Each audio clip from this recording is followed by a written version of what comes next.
میرے رسول کریم سید عالم صلی اللہ علیہ وسلم اپنے غلاموں پہ کرم فرماتے.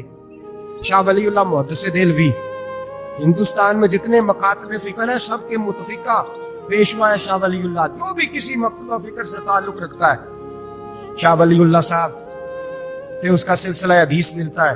شاہ ولی اللہ صاحب کہتے ہیں میرے ابا جی شاہ عبد الرحیم محدث دہلوی بیمار ہو گئے. ساری زندگی نبی پاک کا دین پڑھایا, ساری زندگی حضور کے فرمان سے لوگوں کو آگاہ کیا, قرآن و سنت کا درس دیا, فالج ہو گیا, لوگ باتیں کرنے لگے. کہتے ہیں میرے والد صاحب کہتے ہیں میں رونے لگا, یا رسول اللہ میں کسی اور کا تو نہیں, میں تو آپ کا ہوں, نظر کرم ہونی چاہیے. فرماتے ہیں میرے والد گرامی کہ اچانک میرے گھر میں روشنی پھیلنے لگی, خوشبو آنے لگی, اور میرے استاد گرامی شاہ عبد العزیز محدث دہلوی خواب میں آئے, کہنے لگے عبد الرحیم یہ چارپائی سیدھی کر, جس طرف تیری چارپائی کے پیر ہے یہ دروازہ اس طرف کھلتا ہے, جلدی سے سائیڈ بدل. کہتے ہیں میں نے فٹافٹ شاگردوں سے کہا سائیڈ بدل دی. میں نے کہا استاد جی کیا ہونے لگا ہے؟ کہنے لگے تیرے گھر میں رسول اللہ تشریف لا رہے ہیں, نبی پاک کی جلوہ فرمائی کا وقت ہے. نفاس العارفین میں شاہ ولی اللہ, میں نے اس آدمی کی بات چھیڑی ہے جو سب کے متفقہ ہے. کہتے ہیں اندر آئے, نور آیا, روشنی آئی, خوشبو آئی. شاہ عبد الرحیم صاحب کہتے ہیں میں کیا دیکھتا ہوں, مصطفیٰ کریم آئے ہیں. ایک طرف ابو بکر صدیق ہے, دوسری جانب مولا علی شیر خدا ہے. فرماتے حضور تشریف لائے, اپنا کوئی ملے تو دکھ سارے یاد آ جاتے ہیں. کہتے ہیں وہ بیماری کا دکھ, ایک تنہائی, ایک غربت, ایک بیماری, ایک بڑھاپا, ایک لوگوں کے تانے. حضور کو دیکھا نا تو میرے آنسو دریا کی طرح بہے. کہتے ہیں رسول پاک میرے قریب آئے, میں فالج زدہ تھا, اٹھ نہیں سکتا تھا. چارپائی پہ بیٹھے بیٹھے میں نے حضور کے سینے پہ سر رکھ دیا اور رونے لگا. میرے آنسو حضور کے کرتے پہ گرنے لگے. کہتے ہیں نبی پاک کی داڑھی مبارک میرے چہرے سے لگنے لگی. اتنی تسلی دی محبوب نے, اتنی تسلی دی کہ فرماتے اگلے پچھلے سارے غم ہی میں بھول گیا. مجھے لگا کہ دنیا کا خوش قسمت خوش نصیب شخص میں ہوں, اور مجھے فرشتے جن اور انسان سلامی دینے آ رہے ہیں. شاہ عبد الرحیم صاحب کہتے ہیں جہاں جہاں درد تھی نبی پاک نے دستے شفا پھیرنا شروع کیا. کہتے ہیں ہاتھ حضور کا لگتا گیا, شفائے اللہ عطا فرماتا گیا. فرماتے شفائیں دوڑ گئی, خوشبوئیں پھیل گئی, طاقتیں آ گئی. فرماتے حضور نے تھپکی دی, کہا بس کر دے, میں آج ہو گیا ہوں, میں آج ہو گیا ہوں. تسلی دی مصطفیٰ کریم, تسلی. خواب میرے وچ آیا ماہی, میں اودے گل وچ پا لئیاں باواں, میں ڈر دی ماری اکھ بھی نہ کھولا کتے پھر وچھڑ نہ جاواں. چر ہویا مینوں ترلے لیندیاں, کدی موڑ میرے ول واگاں. خواب میری وچ ایک وار دیا میں ساری عمر نہ جاگا. کہا نبی پاک بس کرنا, آج ہو گیا ہوں. کہتے میرا دل کیا کہ حضور جا رہے ہیں تو کوئی تحفہ ہی عطا کر دے. اور پھر دل کیا کہ کبھی حضور اپنی داڑھی کے 2 بال مبارک, منہ مبارک دے دے تو میرے نصیب چمک جائے. کہتے میرے دل میں خیال تھا, قربان جاؤں میرے رسول پاک نے یوں داڑھی پہ ہاتھ پھیرا اور 2 منہ مبارک اتارے. فرمایا چل یار فکر نہ کر, تو رکھ لے. کہتے حضور نے مجھے دیے. اللہ کے حبیب جانے لگے, دروازے تک پہنچے تو میں نے اپنی چارپائی کو ٹٹولا تو بال ہی نہیں. میرے دل میں خیال آیا منہ مبارک کہاں گئے. کہتے نبی پاک نے رخ پھیرا اور حضور نے فرمایا تکیہ اٹھا کے دیکھ, میں نے تیرے تکیے کے نیچے رکھ دیے. تکیہ اٹھا کے دیکھ. فرماتے حضور چلے گئے. سویرے چنگا بھلا اٹھ کے چلنے لگا تو لوگ کہنے لگے یہ کرشمہ کیسے ہوا؟ میں نے کہا اس نے شفا دی ہے، جو شفا دینے والے کا محبوب ہے، جو شفا دینے والے کا حضور علیہ السلام کا دست مبارک دیا ہے، شفا ہو گئی۔ اور میں نے کہا دلیل یہ ہے کہ مصطفیٰ یہ اپنے 2 بال مبارک بھی دے گئے۔ اعتراض کرنے والے فوراً کان کھڑے ہو گئے۔ عقل کو تنقید سے فرصت نہیں، عشق پر ایمان کی بنیاد رکھ۔ کہنے لگے یہ واقعی حضور کے ہیں؟ 3 آ گئے، کہنے لگے واقعی۔ میں نے کہا جاؤ دھوپ پہ لے کے جاؤ۔ کہتے وہ تینوں لے کے گئے، جب کمرے سے نکلے تو بادل کے ٹکڑے نے آ کے سایہ کر دیا۔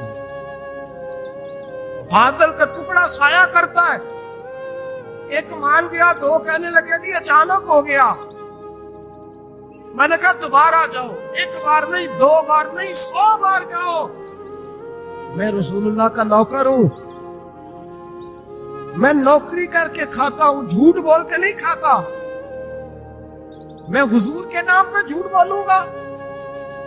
اور جس کو نوکری کرنے سے وہ راج کے دے، اسے جھوٹ بولنے کی کیا ضرورت ہے؟ فرمایا وہ دوسری بار گئے، سایہ پھر ہوا، آ کے میرے قدموں سے لگ گئے، کہنے لگے آپ بالکل ہی سچ کہہ رہے ہیں۔ ایک اور جماعت آ گئی، کہنے لگے ہمیں بھی زیارت کرائیں۔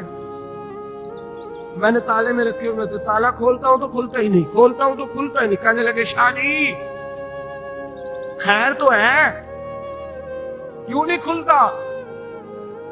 تو میں نے نظر ڈالی، میں نے کہا تم میں کوئی ایسا تو نہیں جس پہ غسل فرض ہو؟ غسل فرض ہو؟ ایک بندہ گردن جھکا کہنے لگا حضرت غلطی ہو گئی، میں فٹافٹ آ گیا، نہا نہیں سکا۔ میں چل نکل مجمع سے۔ جو رب اپنے محبوب کے وجود پر مکھی نہیں بیٹھنے دیتا، جس نے محبوب کا سایہ نہیں بنایا کہ کسی کا پیر نہ آ جائے، وہ محبوب کے منہ مبارک کے قریب ناپاک آدمی کو آنے دے گا؟ نکل۔ کہتے مجمع سے نکلا، میں نے چابی لگائی تو تالا فوراً ہی کھل گیا۔ واللہ وہ سن لیں گے، فریاد کو پہنچیں گے ہم۔ اتنا تو ہو کوئی فریاد کرے دل سے۔ ایک درویش سے کسی نے مدینے میں پوچھا تھا، اس نے کہا تھا یار لوگ اکتا بھی جاتے ہیں، بار بار مدینے، بار بار مدینے، بار بار مدینے۔ جملہ درویش کا ہے، اگر آپ کی سمجھ میں آ گیا تو بڑی اچھی بات ہے، نہ بھی آیا تو جملہ تو قیمتی ہے۔ کہا جناب بار بار مدینہ شریف بندہ اکتا بھی تو جاتا ہے، تو اتنی بار؟ وہ کہنے لگے اکتاتا وہ ہے جس سے گھر والے صحیح سلوک نہیں کرتے۔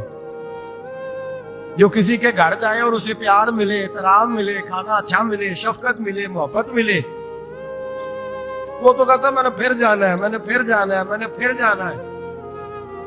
اور کئی دفعہ اپنے بچوں سے لڑ کے کہتا تمہارے پاس نہیں جانا، اس کے پاس جانا ہے۔ جو میری قدر بڑی کرتا ہے، کہنے لگے کیا کرے، تجلیوں کا لگا ہے میلہ، جدھر نگاہیں اٹھا کے دیکھا۔ یہ اس دروازے سے خیرات ہی نہیں ملتی، پیار بھی بڑا ملتا ہے۔ تو میرے بھائی حضور کا دیدار ہوتا ہے تو سورج میں روشنی ہے، نبی پاک کے جلوے چمکتے ہیں تو چاند میں ٹھنڈک ہے، حضور کے جلوے مہکتے ہیں تو سورج میں خوشبو ہے، پھولوں میں خوشبو ہے، چمیلی میں حسن ہے۔ یہ سارا حسن میرے مصطفیٰ کریم سید عالم صلی اللہ تعالی علیہ وآلہ وسلم کے دیدار کی برکت ہے۔ ہاں ظلم نہیں ہونا چاہیے، زیادتی لوٹ شیر نہیں لگانی چاہیے کہ ہر میری طرح کا گناہگار پاپی اٹھ کے کہے مجھے بھی دیدار ہوا، مجھے بھی دیدار ہوا، مجھے بھی۔ یہ زیادتی ہے، یہ ظلم ہے۔ ہاں کسی کو دیدار ہوا تو خوش نصیب ہے، اپنے اعمال کو سنوارے، دیدار والے کام کرنے شروع کر دے، اپنے اندر تبدیلی لے آئے۔ دیدار ہوا تو پھر انقلاب بھی ہونا چاہیے، پھر اس کے اندر تبدیلی آ جانی چاہیے، پھر اسے اپنے اوپر محنت کرنی چاہیے، لیکن اس کا انکار نہیں کرنا چاہیے۔ دیدار ہو اور حضور کا قربت ہو تو ملتا کیا ہے؟ اعلیٰ حضرت کہتے ہیں ان کی مہک نے دل کے گھونچے، ہم نے جان دے دی وعدہ دیدار پر، ہم سے وعدہ کیا گیا تھا کہ تم مرو گے نا تو تمہیں دیدار ملے۔ تو ہم نے جان ہی دے دی وعدہ دیدار، جان ہی دے دی وعدہ دیدار کا۔ اور پھر فرماتے ہیں نقد اپنا دام ہو ہی جائے گا۔ فرماتے ہیں ہم نے جان دی ہے اس وعدے پر کہ وہ ملے گا، تو امید ہے کہ یہ سودا ادھار نہیں۔ جیسے ہی قبر میں جائیں گے سامنے حضور کی زیارت نصیب ہو جائے گی۔ اس لیے لحد میں بھی عشق رخ شاہ کا تاغ لے کے چلے، اندھیری رات سنی تھی سو چراغ لے کے چلے۔ یہ حدیث آپ نے بھولنی نہیں، یہ تنہائیوں میں یاد رکھنے کی روایت ہے، یہ تنہائیوں میں پڑھنے کی روایت، یہ اپنے ذوق کو تازہ، جو لوگ کہتے ہیں نا وجد سرور کیف میں جانا چاہتا ہوں، وہ مشکاہ شریف کی اس حدیث کو دیکھے۔ اللہ کے حبیب علیہ السلام نے فرمایا لوگوں میں تمہیں بتاؤں قیامت کے دن اللہ تعالیٰ بندوں سے پہلا سوال کیا فرمائیں گے اور بندے اس کا جواب کیا دیں گے؟ یا رسول اللہ کرم فرمائیے، بتائیے۔ تو کریم فرمانے لگے اللہ تعالیٰ قیامت کے دن بندوں سے سب سے پہلا سوال، اگرچہ بعض اور احادیث میں اور سوالات بھی آئے ہیں قیامت میں جو سب سے پہلے ہوں، لیکن اس حدیث میں یہ والا سوال حضور نے بیان فرمایا۔ حضور فرمانے لگے اللہ قیامت کے دن اپنے بندوں سے سب سے پہلا سوال یہ فرمائے گا، کیا تم میری ملاقات کو پسند کرتے تھے؟ اوئے ہوئے ہوئے، کیا تمہارا ملنے کو جی چاہتا تھا؟ کبھی ہے حقیقت منتظر نظر آنا لباس مجاز۔ اقبال کہتے ہیں تیرے کرم اتنے ہیں دل کرتا ہے تجھے دیکھیں، کبھی کبھی ہے حقیقت منتظر نظر آنا لباس مجاز میں، لاکھوں سجدے تڑپ رہے ہیں میری جبین نیاز میں، تمہارا دل کرتا تھا مجھ سے ملنے کو؟ حضور فرماتے بندے عرض کریں گے مالک بڑا دل کرتا تھا۔ تو پھر اللہ فرمائے گا یہ گفتگو کی معنویت تو دیکھو یار، اس کا حسن تو دیکھو۔ اللہ پھر پوچھیں گے کیوں دل کرتا تھا تمہارا؟ دل کرتا تھا تو کیوں کرتا تھا؟ عرض کریں گے مالک اس لیے کہ ہمیں امید تھی کہ تو معاف بھی کر دے گا، رحمت بھی فرمائے گا، اس معافی کی امید پر دل کرتا تھا تو ملے۔ حضور فرماتے ہیں پھر رب فرمائے گا مجھ پر واجب ہے، میں نے اپنے کرم سے واجب کر لیا ہے کہ آج تمہیں جنت عطا کروں۔ یہ جو ملاقات ہے نا، ملاقات کہ وہ ملیں گے، ان سے ملاقات ہوگی۔ عمر بیت گئی نا نام جپتے، عمر بیت گئی نا تذکرہ کرتے، ہم سے بھی لوگ پوچھتے ہیں کیا کمائی کی، کیا زندگی میں حاصل کیا؟ تو ہم کہتے ہیں شرق سے غرب تک، ملک کے ایک کونے سے لے کر دوسرے کونے تک مدینے والے کی بات کی، حضور کا ذکر کیا، نبی پاک کے اور میں اپنی حیاتی تو قربان تھی وہاں ساری محمد محمد پکیندے گزر گئی ساری۔ یہ اعزاز ہے، یہ کرم ہے۔ کیا ہوتا ہے گناہگار لوگ اتنا بڑا دعویٰ تو نہیں کر سکتے، لیکن دل تو چاہتا ہے نا کہ چلو جس کا نام لیا ہے اس کی کبھی زیارت کی، کبھی ملاقات بھی ہو، کبھی نظر کرم بھی ہو۔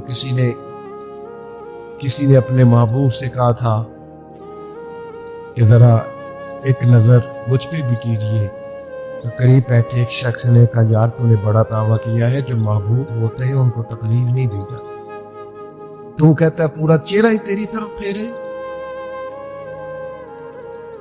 تو پھر اس نے اس درویش سے پوچھا کہ میں بھلا پھر کیا کروں، میرا دل تو میرا بھی کرتا ہے نا، چلو یہ تو آپ کی بات ٹھیک ہے کہ اب میں محبوب سے کہوں کہ اتنی تکلیف کرے کہ میری طرف پورا رخ پھیرے، ٹھیک نہیں، تو پھر بتائیں میں کیا کروں؟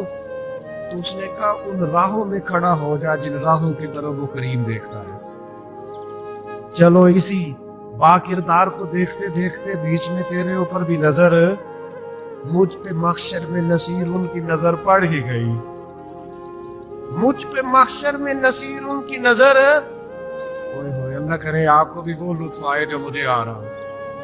کہتے مجھ پہ محشر میں نصیر ان کی نظر، یہ انتہائی عاجزی ہے کہنے والے کی۔ اس نے بالکل اپنے آپ کو ختم کر کے کہا کہ میں قابل تو نہیں تھا، اور میں پھر تکلیف دیتا کہ میری طرف یہ کہ اسپیشل میرے لیے وقت نکالے۔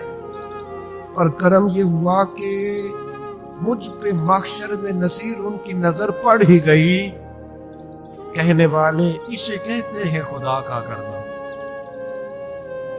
کہنے والے اسے کہتے ہیں خدا کا کرنا. اللہ نے کیا کہ نظر مجھ پر پڑ ہی گئی, اور جب پھر پڑ گئی تو تیری ایک نظر کا کمال ہے اور میری زندگی کا سوال ہے. اور جب پڑ گئی تو سو پھر پڑ گئی. موت سے وہ بندہ کبھی نہیں ڈرتا جسے ملاقات کا شوق ہو.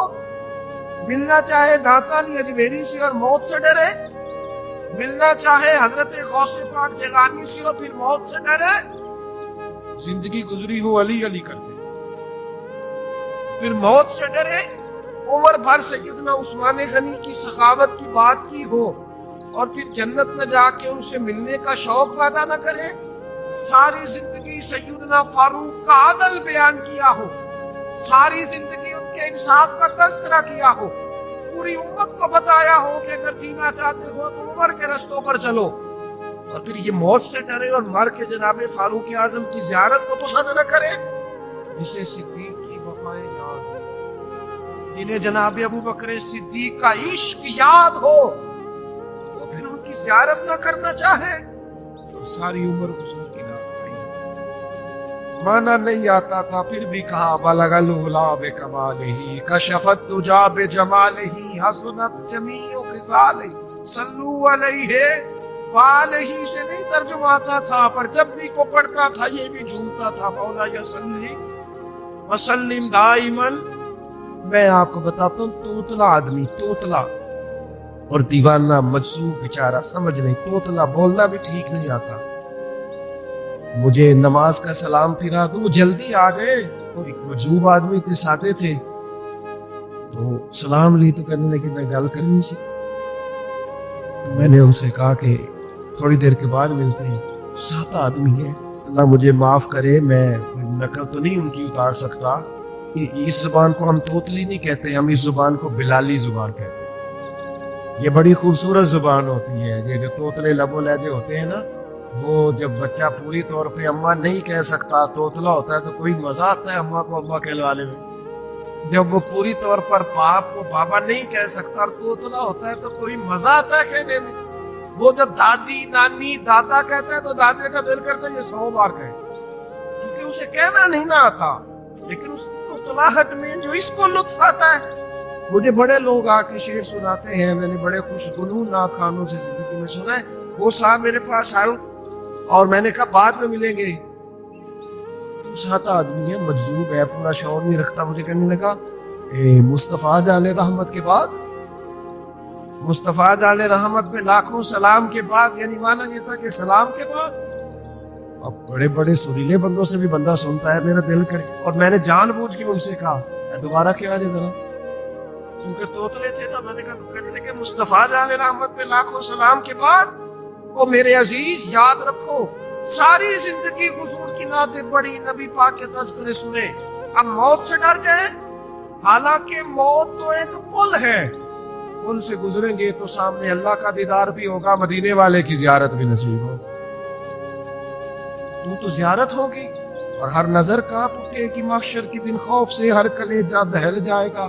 اوڑھ کر کالا جپا وہ آ جائیں گے اور سارے محشر کا نقشہ بدل جائے گا. یہ موت کا خوف نکالنے والی چیزیں ہیں, ڈر.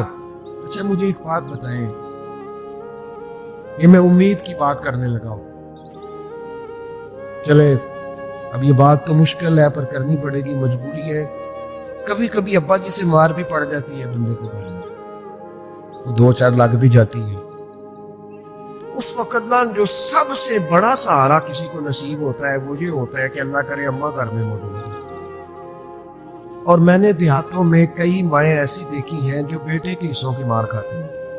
ابا نے ڈنڈا لے لیا بیٹے کی غلطی پہ, اب اماں بیچاری سامنے ہو گئی ہے, 2-4 اس نے بھی کھا لی. یہ بات آپ سمجھے, موت کا خوف نکالنے کے مفہوم میں بات کرو. اماں موجود ہونا گھر میں تو ابا سختی بھی کرنے لگے تو کسی وقت احساس ہوتا ہے کہ جناب یہ سختی نہیں ہوگی کیونکہ میری اماں, اور اماں پوری وکیل بن جاتی ہے, کہتی تو نہیں پتا, تو ہو گئی غلطی, وہ فلانے دے منڈے نے خراب کیتا ہے, حالانکہ ہو سکتا ہے اس نے اس کو بھی خراب کیا ہو.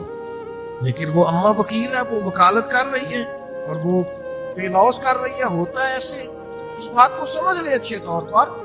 موت کا خوف نہیں، ڈر نہیں، اس لیے کہ گھر میں ماں موجود ہو تو باپ کا ڈر نہیں ہوتا. قبر حشر میں تو رسول کریم موجود ہے، وہاں تو نبی کریم موجود ہے، وہاں تو اللہ کریم اپنی رحمت فرمائے گا بندوں پر. اس لیے خوف نہیں، پینک نہیں. اپنی غلطیوں کا احساس ضرور کریں، اپنے اعمال پر توجہ ضرور دیں، لیکن موت کے خوف تلے دبتے نہ جائیں. انشاءاللہ صبح قیامت کا رہو. میرے نبی پاک علیہ الصلوۃ والسلام نے تو فرمایا ہے بس ہم نے ایمان کامل لے کے جانا ہے دنیا میں. حضور نے فرمایا ہے جس طرح 14ویں رات کا چاند چمکتا ہے اس طرح میرے غلاموں کے چہرے چمکیں گے قیامت میں. اللہ کے رسول صلی اللہ علیہ وسلم فرماتے ہیں جسم کے جن جن حصوں پر وضو کا پانی لگتا رہا وہ قیامت میں چمکیں گے. دور سے لوگ ان کا نور دیکھیں گے، پتہ چلے گا وہ محمد عربی کے غلام آ رہے ہیں. یہ کرم ہوگا صبح قیامت، یہ عطائیں ہوں. اس لیے مومن موت سے ڈرتا.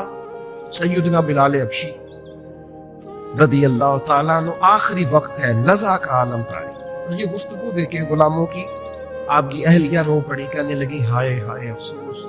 حضرت بلال فرمانے لگی کیا ہوا؟ کہنے لگی افسوس ہے کہ آپ دنیا سے جا رہے ہیں.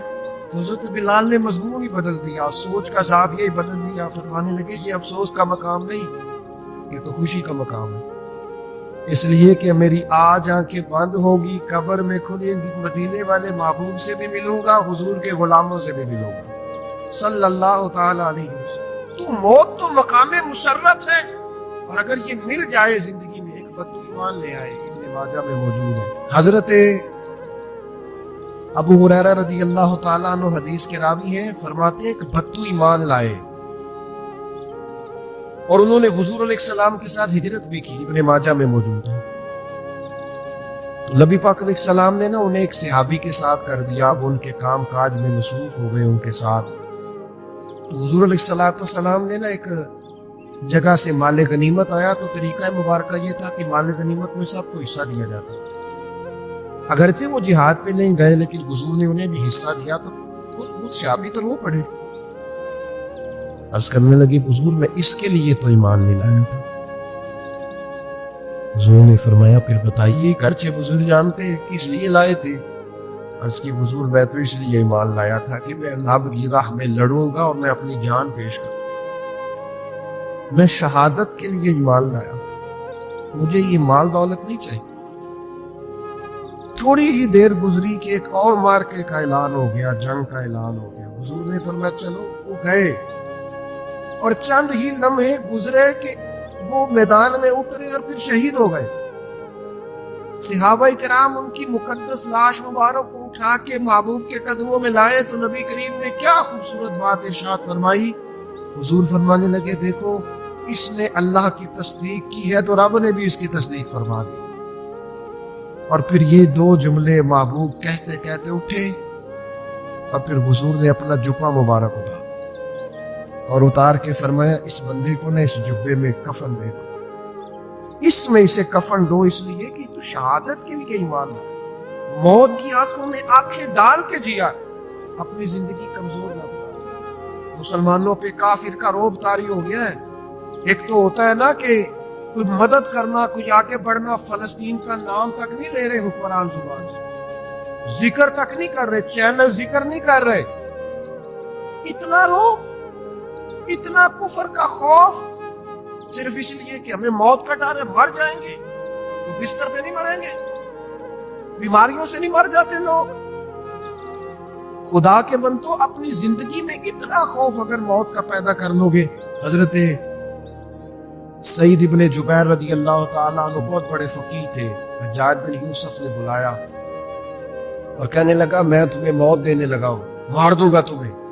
بڑا ظالم آدمی تھا، بڑے لوگ اس نے قتل کیے تھے. حضرت سعید رضی اللہ تعالیٰ عنہ مسکرا پڑے اور غصے میں آیا، کہنے لگا کیوں ہنستے؟ وہ فرمانے لگے تو بڑا بیوقوف ہے، تجھے کس نے کہا زندگی اور موت تیرے ہاتھ میں، یہ تو تب آئے گی جب میرا رب چاہے. کہنے لگا لے جاؤ ان کو اور جا کے قتل کر دو. تو وہ جب جلانے لے جا رہے تھے تو آپ اور کھل کے مسکرائے، ہنسے. یہ آپ کی طاقت ہے کہ موت کو دیکھ کے مسکراہٹ، لبوں پہ تبسم، رقصہ، مسکرائے. جب ہم مسکرا رہے تھے تو اس کو اور غصہ آیا، واپس بلایا، کہنے لگا مسکراتے ہی وہ. فرمانے لگے تیری جرت پہ مسکرا رہا ہوں، اور اس بات پہ مسکرا رہا ہوں کہ رب کتنا بے نیاز ہے، تیرے جیسے لوگوں کو بھی مہلت دے رکھی ہے، کتنا بے نیاز ہے، تیرے جیسے لوگوں کو مہلت. اور اس سے کہنے لگا میرے سامنے قتل کرو. حضرت سعید ابن جبیر رضی اللہ تعالیٰ عنہ نے منہ کعبے کی طرف کر کے پڑھنا شروع کیا، انی وجہت وجہی للذی فطر السماوات والارض حنیفا وما انا من المشرکین. آپ یہ پڑھ رہے تھے تو کہنے لگا اس کا منہ کعبے سے پھیر دو. کعبے سے منہ پھیرا تو آپ فرمانے لگے تو بڑا ہی بیوقوف ہے، میرا رب کو صرف کعبے کی طرف مقید ہے، وَلِلَّهِ الْمَشْرِقُ وَالْمَغْرِبُ فَأَيْنَمَا تُوَلُّوا فَثَمَّ وَجْهُ اللَّهِ. چہرہ پھیر دیا جب اس نے تو آپ فرمانے لگے مشرق بھی اللہ کا، مغرب بھی اللہ کا، اور اللہ فرماتا ہے تم جدھر بھی منہ کرو ادھر ہی اللہ کی رحمت ہے. یہ پڑھا تو اس نے مٹایا. اور جب وہ آپ کو قتل کر رہا تھا تو حضرت سعید ابن جبیر کی ایک زوردار آواز ہوگی، فرمایا یاد رکھنا مجھے اسی طرح قتل کرنا جس طرح تم خود قیامت میں قتل ہونا پسند کرتے ہو. میرا آخرت پر یقین کامل ہے، محشر میں عدالت لگے گی، میں تمہیں قتل کروں گا. میں حضرت سعید ابن جبیر کی وہ جرت تھی کہ دربار سارا لرز گیا حجاج کا. حضرت سعید ابن جبیر رضی اللہ تعالیٰ عنہ کہنے لگے اللہ اسے میرے بعد کسی پر مسلط نہ کرنا، میرا قتل آخری ہو، میرے بعد نہ. ڈر گئے لوگ، سہم گئے. وہ جو جلاد آپ کو قتل کر رہا تھا اس کے بھی ہاتھ کانپ گئے. اتنی جرت، موت کا ایک منٹ کے لیے خوف نہیں. حضرت سعید ابن جبیر رضی اللہ تعالیٰ عنہ شہید ہو گئے تو اتنا خون نکلا، اتنا خون نکلا، اتنا خون نکلا، خود پانی نہیں ہو رہا. ایک طبیب بیٹھا تھا، ہانپتے کامتے ڈرے ہوئے، سہمے ہوئے. حجاج کہنے لگا اسے اتنا خون؟ تو کہنے لگا بادشاہ میں نے سالوں مریض دیکھے ہیں، اس کو پتہ چل جائے نا مرنے والا ہوں وہ اتنا خوف میں آتا ہے پہلے ہی اس کا سارا خون جم جاتا ہے اور سکڑ جاتا ہے اور اس کا خون جل جاتا ہے. یہ جو بندہ تم نے شہید کیا ہے نا اس میں ایک رتی برابر بھی موت کا خوف نہیں. موت کے خوف سے بے نیاز تھا، اتنا خون نکلا. حضرت سعید ابن جبیر شہید ہوئے اسی دن حجاج کے پیٹ میں درد شروع ہوا، صرف 15 دن. حجاج بعد میں زندہ رہا 15 دن اور ساری رات تڑپتا تھا، کہتا تھا مجھے خواب میں آ کے پیروں سے گھسیٹتے. حضرت سعید ابن جبیر چلاتا تڑپتا 15 دنوں کے اندر. طبیبوں نے کہا تیرا جو مرض ہے یہ کوئی آسمانی عذاب ہے. میرے عزیز موت سے ڈرے نہیں، بلکہ جو ظالم ہو ان کو ڈرا دے، یہ مومن کی شان ہے. اپنی زندگی کے اندر سے موت کا خوف نکال دے تاکہ زندگی کے جو دن ہیں وہ جیے تو جا سکے، وہ انسان مضبوطی سے وقت سے گزار سکے. حضرت علی شیر خدا رضی اللہ تعالیٰ عنہ نا وہ جیکٹ نہیں پہنتے تھے جنگی، جو کمر پہ پیچھے لوگ پہنتے تھے نا تلوار کوئی مارے تو زخم نہ ہو. تو کسی نے مولا علی شیر خدا رضی اللہ تعالیٰ عنہ سے فرمایا پشت پر آپ لوگ جیکٹ نہیں پہنتے لوہے. آپ فرمانے لگے پشت تو دکھانی نہیں تو کہنے لگے موت سے ڈر نہیں آتا؟ فرمایا بالکل بھی نہیں. اور فرمایا مجھے بالکل ڈر نہیں آتا کہ میں موت پر آ گروں یا موت میرے اوپر جا گی. ہم تو شہادت حضرت خالد بن ولید رضی اللہ تعالیٰ عنہ ایک دن نوجوانوں کو خطاب کرتے کرتے کہنے لگے موت سے کبھی نہ ڈرنا، میں نے ساری زندگی جنگوں میں گزاری ہے، میرے وجود پر ایک ذرہ بھی جسم کا حصہ ایسا نہیں جس پر زخم نہ ہو. اور جو کہتے کہتے رو پڑے. فرمانے لگے یہ بات کرتے کرتے رو پڑے. فرمانے لگے دیکھ لو زندگی ساری میدانوں میں گزاری ہے لیکن شہادت اللہ تعالیٰ نے میرے لیے وہاں نہیں لکھی تھی، یہاں اللہ تعالیٰ نے اپنی رحمت کے لیے موت میرے لیے لکھی تھی. تو یہ تو اللہ کا کرم ہے. قریب ایک بزرگ سے آپ ہی اور بیٹھے تھے، فرمانے لگے آپ کی نیت شہادت کی تھی، انشاءاللہ آپ قیامت میں شہیدوں میں کھڑے کیے جائیں.